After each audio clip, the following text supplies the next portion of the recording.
Hello guys, welcome back to my YouTube channel. আশা করি আপনারা খুব ভালো আছেন আর সুস্থ আছেন। চলে এসেছি আবার একটা নতুন রেসিপি নিয়ে। আজকে আমরা বানাচ্ছি রাজমা, কোনো পেঁয়াজ রসুন বা টমেটো ছাড়া।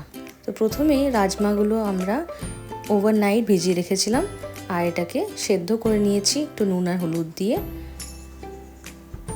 এরপর একটা পেস্ট বানাবো, যাতে যাচ্ছে কিছু কাঁচা লঙ্কা, আদা, তার সাথে দিচ্ছি কিছু আমন্ডস আর দিচ্ছি সেদ্ধ করা রাজমাগুলো। আপনারা চাইলে কাজুও ব্যবহার করতে পারেন আমন্ডের জায়গায়।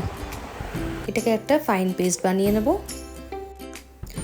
অন্যদিকে কড়াইতে রিফাইন তেল গরম করেছি, এর মধ্যে দিয়ে দিচ্ছি একটু গোটা জিরে, তার সাথে কিছু গোটা গরম মশলা আর দিচ্ছি দুটো তেজপাতা আর দুটো শুকনো লঙ্কা, তার সাথে একটু হিং। এরপর এটাকে একটু ভালো করে নেড়ে নিচ্ছি। এরপর দিয়ে দিচ্ছি তৈরি করে রাখা পেস্টটা। অনেক দিন এই বাড়িতে আমাদের অনেক কিছু ইনগ্রেডিয়েন্টস থাকে না, তো মাঝে মাঝে আমরা কিছু স্কিপ করেও এরকম রেসিপিস বানাতে পারি।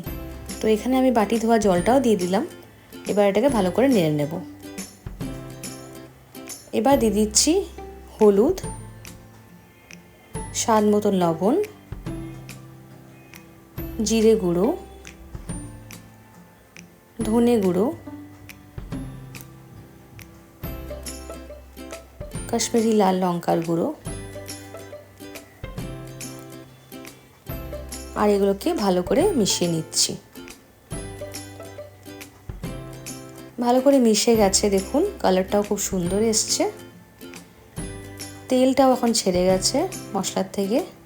এবার আমরা সেদ্ধ করে রাখা রাজমাটা দিয়ে দেব আর জল সমেত দেব, তাতে গ্রেভিটা একটু ঠিক হবে। ভালো করে নেড়ে নিচ্ছি, দেখুন ভালো করে ফুটে গেছে। এরপর শেষে দিয়ে দিচ্ছি একটু গরম মশলা, তার সাথে দেব 2 টেবিল চামচ ঘি। রাজমা চাওয়াল কম্বিনেশনটা আশা করি আপনারা সবাই শুনেছেন। তো এটাই আমি বানিয়েছিলাম, রাজমা চাওয়াল। তো বাড়িতে এরকম বানিয়ে দেখতে পারেন। লাস্টে দিয়ে দিলাম একটু ধনেপাতা কুচি আর রেডি হয়ে গেছে আমাদের rajma without onion, garlic and tomatoes. এরকম আবারও কোনো রেসিপি নিয়ে চলে আসবো আমার চ্যানেলে। ভিডিওটি ভালো লেগে থাকলে সাবস্ক্রাইব করতে ভুলবেন না আর লাইক, কমেন্ট অ্যান্ড শেয়ার করে দেবেন।